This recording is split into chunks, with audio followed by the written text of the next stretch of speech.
హల్లెలూయా చెప్పండి. యేసు రక్తములో ఉన్నటువంటి ఆ శక్తి ఎంత గొప్పదో మీకు మరొక మాట జ్ఞాపకం చేస్తాను.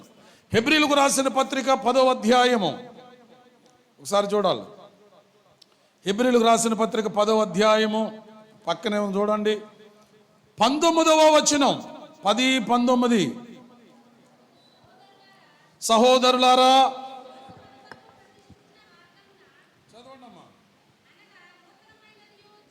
సహోదరులారా, యేసు మన కొరకు ప్రతిష్ఠించిన మార్గమున అనగా నూతనమైనదియు జీవము గలదియు, ఏమండి, ఆయన శరీరము అను తెర ద్వారా ఏర్పరచబడినైనా మార్గమున ఆయన రక్తము వలన పరిశుద్ధ స్థలమందు ప్రవేశించుటకు ధైర్యము కలిగి ఉన్నాము. చప్పట్లు కొట్టాలి గట్టిగా. హల్లెలూయా.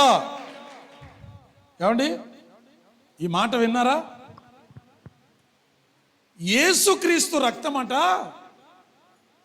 మనకు పరలోకానికి ఒక నూతనమైన మార్గాన్ని ఏర్పాటు చేస్తుందట.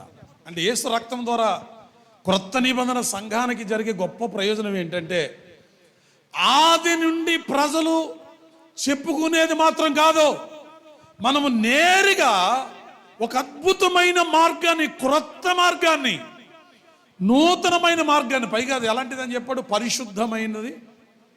హల్లెలూయా చెప్పాలి గట్టిగా. ఏమని చెప్తున్నాడు? ఆయన ద్వారా ప్రతిష్ఠించిన మార్గమున నూతనమైనదు జీవము గలదినైనా ఆయన శరీరము అను త్వర ద్వారా, ఏమంటే ఏర్పరచబడిన మార్గమున ఆయన రక్తము వలన పరిశుద్ధ స్థలమందు మనం ప్రవేశించుటకు మనం అర్హతను పొంది ఉన్నాం. ఎక్కడికి? పరిశుద్ధ స్థలానికి. యేసు ప్రభు సిలువలో మరణించినప్పుడు దేవాలయము యొక్క తెర ఏమైందంట? చిరిగిపోయిందండి. ఆ తెర చాలా బలమైనది. ఈ ప్రపంచంలో ఏ మనుషుడు చీల్చడానికి అవకాశము లేనంత బలమైనది ఆ తెర. అయితే ఆ తెర యేసుక్రీస్తు మరణించడం ద్వారా ఏమైపోయింది? రెండుగా చీలిపోయింది. ఆ రెండుగా చీలిపోయిన ఆ ద్వారము గుండా క్రొత్త నిబంధన సంఘమైన మనము ఆ సిలువ పైన యేసు కార్చిన రక్తమును త్రాగుట ద్వారా, ఆయన శరీరాన్ని తినుట ద్వారా మనకు ఒక నూతన మార్గాన్ని, ఎక్కడికి వెళ్ళడానికి? పరలోకానికి వెళ్ళడానికి. పరలోకానికి వెళ్ళడానికి ఒక నూతన మార్గాన్ని దేవుడు తెరుస్తాడట. కొట్టాలి చప్పట్లు. అంటే ఆయన రక్తములో ఎంత ప్రయోజనం ఉంది? హల్లెలూయా. ఈ తెర చిరగక మునుపు మరణించిన పరిశుద్ధులు అబ్రహాము, ఇస్సాకు, యాకోబు, మోషే లాంటి వాళ్ళందరూ కూడా ఈ తెర చిరిగేదాకా, ఏమండి, రేపు మనమందరం వెళ్ళేదాకా, తెర చిరిగేదాకా, మనమందరం వెళ్ళేదాకా వాళ్ళు ఎక్కడున్నారో తెలుసా మీకు? ఎక్కడున్నారు? బలిపీఠము క్రింద వాళ్ళు భద్రము చేయబడి ఉన్నారు. హల్లెలూయా చెప్పాలా? మనం వెళ్తేనే కానీ వాళ్ళకి విడుదల లేదు. వాళ్ళు చెరసాల్లో ఉన్న పరిశుద్ధుల్లాగా ఉన్నారు. వాళ్ళు మన కొరకు ఎదురు చూస్తున్నారు వాళ్ళు. అందుకనే యేసుక్రీస్తు ప్రభు రూపాంతర కొండ మీద ఆయన రూపాంతరం పొందుతున్నప్పుడు మోషే, ఏలియాలు ఆయన దగ్గరకు వచ్చారు. ఆయన బోధలు, ఆయన ప్రార్థన అన్నీ వింటూ ఒకరోజు ఆయన దగ్గరకు వచ్చి వాళ్ళు చెప్పిన మాట ఏంటంటే, యేసు బోధకుడా, ఆ కొండ మీదకి వెళ్ళి ప్రార్థన చేస్తున్నావు, ఈ కొండ మీదకి కూర్చునేమో వాక్యం చెప్తున్నావు, ఈ కొండ మీద కూర్చునేమో రూపాంతరం పొందుతున్నావు, నువ్వు ఈ కొండలన్నీ బాగానే ఎక్కుతున్నావు, కానీ చెప్పాలా, ఎదురుగుండా కనపడుతుందంట ఒక కొండ. ఏ కొండ అది? గొల్గోతా. ఆ కొండ ఎప్పుడు ఎక్కుతావయ్యా? నీవు ఆ కొండ మీద నీవు చేయవలసిన, నువ్వు అసలు ఎందుకు వచ్చావాడికి? ఆ కొండ మీద నీ ప్రాణాన్ని బలిగా మా అందరి విమోచన కొరకు పెట్టడానికే కదా. ఆ కొండ ఎప్పుడు ఎక్కుతావో చెప్పమని అడుగుతాకు వచ్చారట. స్తోత్రం చెప్పండి. ఆయన కొండెక్కేసాడు, అయిపోయింది. ఇప్పుడు నెక్స్ట్ పీరియడ్ ఏంటి?